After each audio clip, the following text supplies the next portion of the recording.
vice-président, pardon, de l'UDPS Kibassa. Vous vous sentez très bien le changement du DPS Tshisekedi et l'UDPS Kibassa?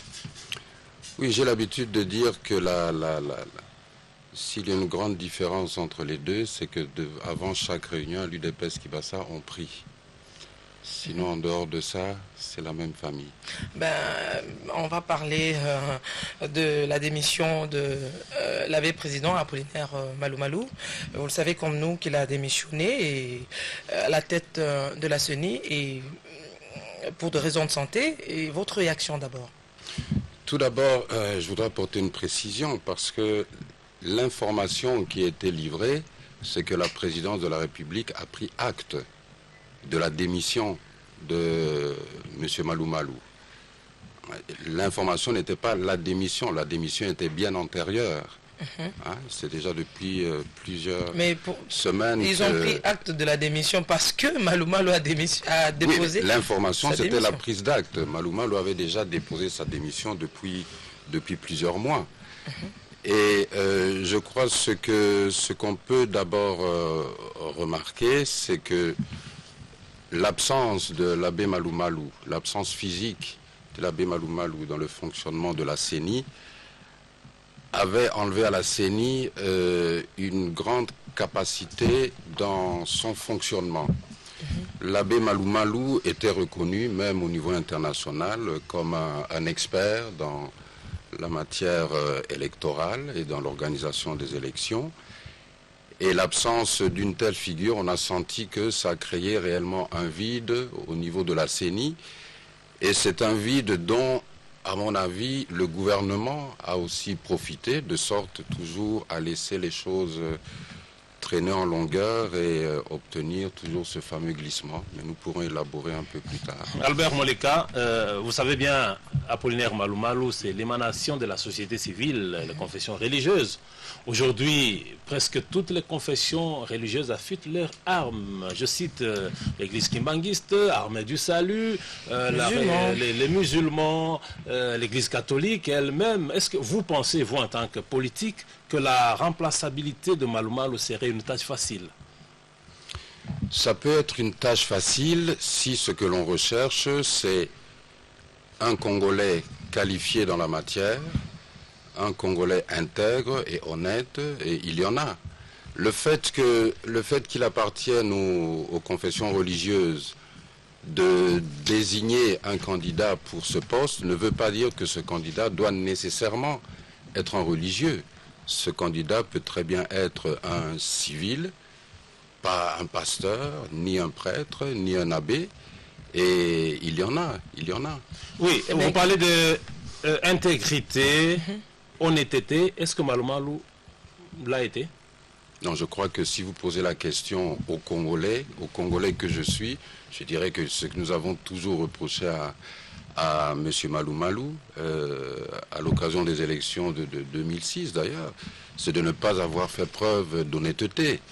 Mais disons, à sa décharge, nous pouvons dire que les élections de 2016 étaient à 100% contrôlées par la communauté internationale et M. Malou Malou était à 100% aussi manipulé par la communauté internationale. Quelle peut être l'incidence de la démission de Malou Malou au processus électoral? Bon, c'est une opportunité d'abord pour, je dirais, régénérer un peu la CENI et son fonctionnement. C'est pour ça que le problème du leadership de la CENI est très important et c'est pour ça que je parlais d'intégrité et d'honnêteté, parce qu'il serait souhaitable que le nouveau... Mais ça sera un coup dur sur le processus électoral, parce que ça va prendre le temps pour organiser le remplacement de Malou Malou. Ça peut prendre beaucoup de temps. Ça peut prendre du temps si les gens veulent traîner.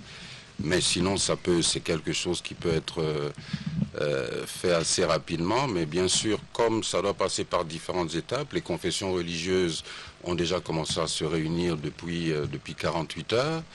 Le dossier doit passer encore au niveau du Parlement. Bon, là, nous savons que le Parlement est en session budgétaire, donc c'est une matière qu'il faudra mettre à l'ordre du jour. Mais je crois que, vu l'urgence, le bureau de l'Assemblée nationale fera en sorte que ce soit une matière qui soit traitée assez rapidement.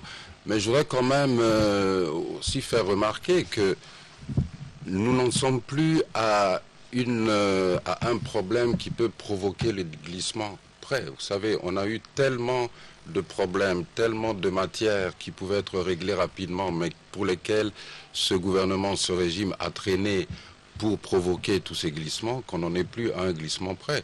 D'ailleurs, moi je l'ai dit, et je le dis encore sur votre plateau, que pour moi, le glissement est inévitable de toute façon. Le glissement est déjà inévitable. Le glissement est inévitable. Albert Moleka, pas plus tard que le week-end, il y a la Commission électorale nationale indépendante qui s'est dit n'est pas être en mesure d'organiser les élections parce que n'ayant pas les moyens conséquents, étant donné que le gouvernement Matata n'a pas disponibilisé de moyens qu'il faut.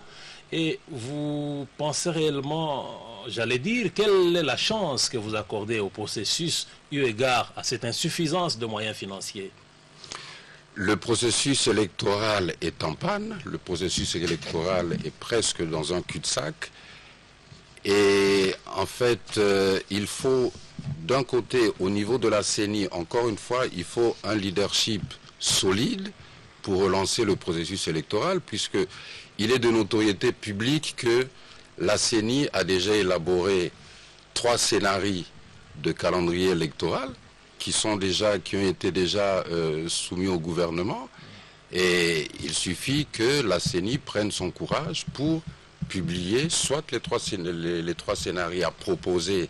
Ou un calendrier réaménagé. Ou ce sont des calendriers réaménagés. Tous les 3 scénarios. Et là vous acceptez le glissement. Mais le glissement n'est plus à accepter. Pour moi, le glissement n'est plus à accepter. Donc, ou à ne pas accepter. Le glissement existe déjà. Mais ne pensez-vous pas que tous ces problèmes nécessitent un dialogue? Tous ces problèmes ne nécessitent pas un dialogue. Ces problèmes nécessitent d'abord une volonté de faire ce pourquoi on vous a placé là où vous êtes. Écoutez, Madame Yoa, vous avez un gouvernement qui, depuis 2012, s'évertue à détourner les fonds alloués par loi budgétaire. La loi budgétaire, c'est une loi à laquelle tous les Congolais sont soumis. Un gouvernement qui s'évertue à détourner tous les montants alloués à la CENI.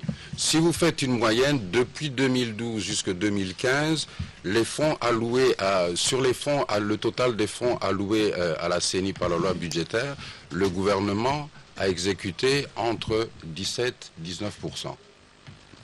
Et si vous lisez le rapport annuel de la CENI, le rapport 2014 jusqu'à mai 2015, la CENI dit clairement que sur les 528 millions de dollars qui devaient être affectés aux opérations électorales et à la logistique CENI pour les élections provinciales qui devaient avoir lieu dans 11 jours, le gouvernement n'a exécuté que 8,5%, 43-45 millions de dollars.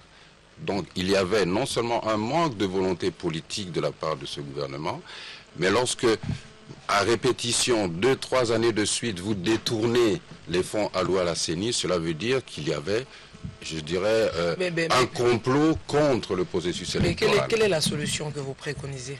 La solution, c'est d'abord au niveau de la CENI doit prendre ses responsabilités, parce que l'acteur principal, d'abord, dans le processus électoral, c'est la CENI. C'est la CENI qui est chargée, selon la loi, selon la Constitution, à établir et à publier le calendrier électoral. Voilà, Albert Moleka, vous êtes troisième vice-président de l'UDPS El Kibassa. Nous vous disons merci d'avoir répondu à notre invitation. Merci pour m'avoir invité. Mesdames et messieurs, démission de Malou Malou, quel est l'avenir pour le processus électoral? On venait d'en parler avec Albert Moleka. Le deuxième sujet, c'est celui-ci. Après son retrait de la table des négociations, l'UDPS d'Étienne Tshisekedi ira-t-elle au dialogue